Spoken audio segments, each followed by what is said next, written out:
India એક્સપ્રેસની સુરતથી દિલ્હીની flight નહીં ઉપડતા મુસાફરો મુશ્કેલીમાં. સુરત ઇન્ટરનેશનલ એરપોર્ટ પર આજે મુસાફરો ભારે મુશ્કેલીમાં મુકાયા હતા. એર ઇન્ડિયા એક્સપ્રેસથી સુરતની દિલ્હી જતા ફ્લાઇટ ટેકનિકલ કારણોસર રદ કરવામાં આવતા મુસાફરો અટવાયા હતા. નક્કી સમય પર ફ્લાઇટ ન ઉપડતા મુસાફરોમાં રોષ ફાટી નીકળ્યો હતો.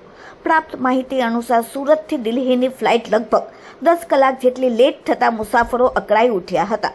એરપોર્ટ પર લાંબા સમય સુધી રાહ જોવી પડતા બાળકો, વૃદ્ધો અને મહિલાઓને ખાસ મુશ્કેલીનો સામનો કરવો પડ્યો હતો.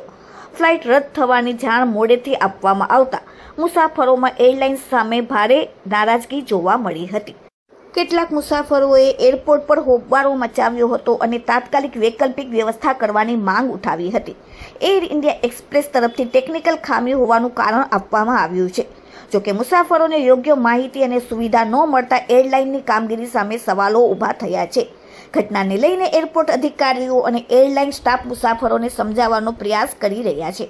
दिल्ली की फ्लाइट यहाँ की रीशेड्यूल हुई है, तो ये 4 बजे की क्यों नहीं रीशेड्यूल नहीं हुई? वो भी एयर इंडिया एक्सप्रेस ही है ना. और आप जवाब कैसे दे रहे हो? तो उसका कस्टमर यहाँ पे जाएगा तो 4 बजे कैसे पहुँचेगा? वो मेरी दिक्कत नहीं है. मुझे फ्लाइट चाहिए, मुझे चाहिए, मुझे रिफंड नहीं चाहिए. वो टाइम है ना आपका. I don't care. क्यों नहीं दे पाएगी सर? केयर सर, मुझे रिफंड भी नहीं चाहिए और आपका होटल भी नहीं चाहिए. मेरे को मुझे चाहिए अभी फ्लाइट. मुझे फ्लाइट दो, टिकट दो. अरे हमारा सूरत पूरा इंडिया में आपके पास एक ही फ्लाइट है क्या? वाह, वो आवाज છે સારો બુલંદ. दिल्ली से खाली फ्लाइट बुलाओ जल्दी.